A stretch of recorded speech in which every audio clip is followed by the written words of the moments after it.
चिरां जिल्लानि बासुगाव सहरनि साखाथि सम्पाबती दैमानि रेल दालांनि सिङाव सिनाय मोनै सासे सुबुंनि गोथै सह मोन्दों।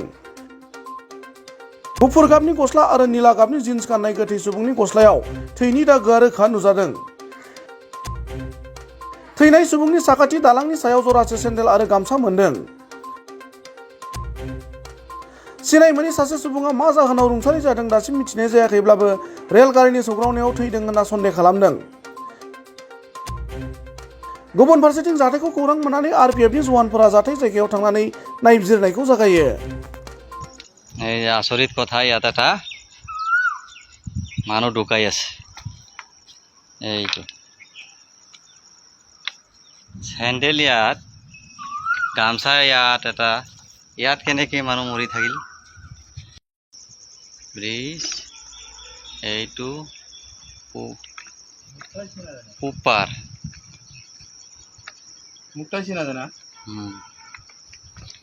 রেলগাড়ি যেতেছে।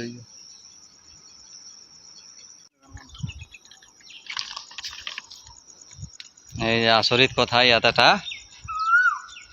মানুহ ঢুকাই আছে। এইটো চেণ্ডেল ইয়াত, গামছা ইয়াত এটা, ইয়াত কেনেকৈ মানুহ মৰি থাকিল। हायर सेकेन्डारि उथ्रिनाय फरायसाफोरनि थाखाय गोजोनथाव खौरां।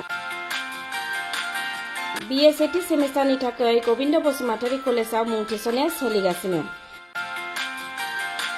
गिबि मुं थिसननाय 100 फरायसाफोरनि थाखाय स्पेशल अफार आरो गुबुन गुबुन रोखोमनि बेसेन नाङै क्लासनि खाबु होनानै मुं थिसननायनि हाबाफारिया गोविन्द बसुमतारी कलेजाव सोलिगासिनो।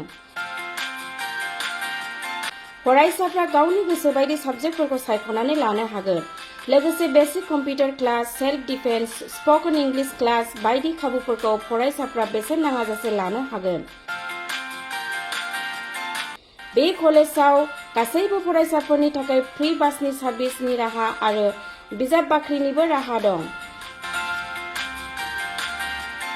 आरो बे खेबनिफ्राय भिउ सेन्टार अदेबानि एग्जाम सेन्टार महरै फरायसाफ्रा गोविन्द बसुमतारी कलेजावनो आनजाद होनो हागोन। गोविन्द बसुमतारी कलेजाव एसेल' बेसेनावनो मुं थिसननानै कलेजनि राहानि खाबुफोरखौ लानो हागोन। रोखायै मिथिनो थाखाय फारियै होनाय जानबुं नाम्बाराव कन्टेक्ट खालामनो हागोन।